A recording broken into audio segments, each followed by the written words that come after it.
Video ছেড়ে একটা fake আইডিতে ওকে 3টে হোয়াটসঅ্যাপ টিভিতে কেন পাওয়া যাচ্ছে না, পল্লিগ্রাম টিভির চ্যানেলে কেন পাওয়া যাচ্ছে না সেটা। তো হ্যালো গাইস, তোমরা কেমন আছো? অবশ্যই ভালো আছো। তো আজকে তোমার শফিককে কেন পল্লিগ্রাম টিভিতে কেন পাওয়া যাচ্ছে না, পল্লিগ্রাম টিভির চ্যানেলে কেন পাওয়া যাচ্ছে না সেটা তোমরা বলার জন্য আজকে এসেছি ভিডিওটা নিয়ে।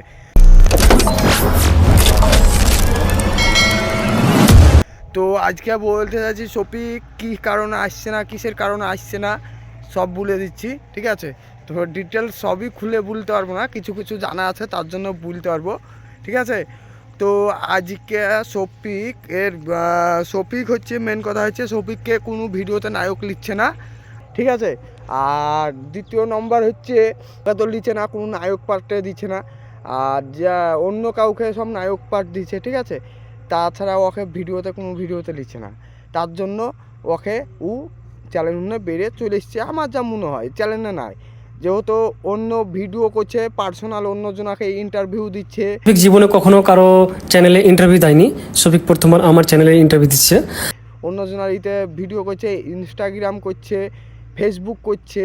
তোমরা ওর ফেসবুকে যে দেখতে পারো, আর একটা ফেসবুকটা খোলা আছে শফিক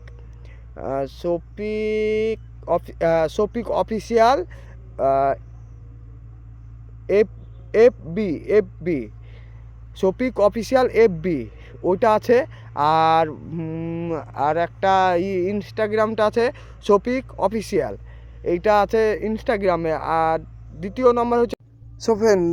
নম্বর হচ্ছে ইউটিউব চ্যানেলের জন্য তোমরা জানতে চাইছো, ইউটিউব চ্যানেল খুলেছিল যে মোটামুটি 3টে ভিডিও ছেড়েছিল।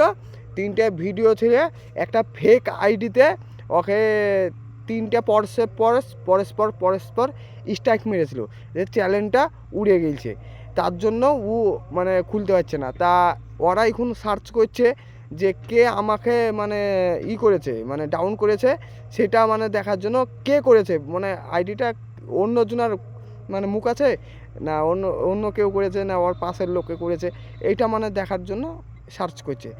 তো এত দূরই ছিল ভিডিওটা শফিকের জন্য। আরও যদি তথ্য জানি তো তোমাদের জন্য আরও ভিডিও নিয়ে আসবো শফিকের জন্য, আর আমরা যাওয়ার চেষ্টা করবো ওর সাথে একটু ইন্টারভিউ নেওয়ার জন্য, ঠিক আছে? আর ওর লোকেশন জানতে গেলে আরও ভিডিওটা আরও দেখতে হবে, ফলো করতে হবে, তারপরে সব ঠিকানা দিয়ে দেবো, ইন্টারভিউও দেখতে পাবে, ঠিক আছে? তো চলো এই পর্যন্ত করলাম ভিডিওটা, টাটা।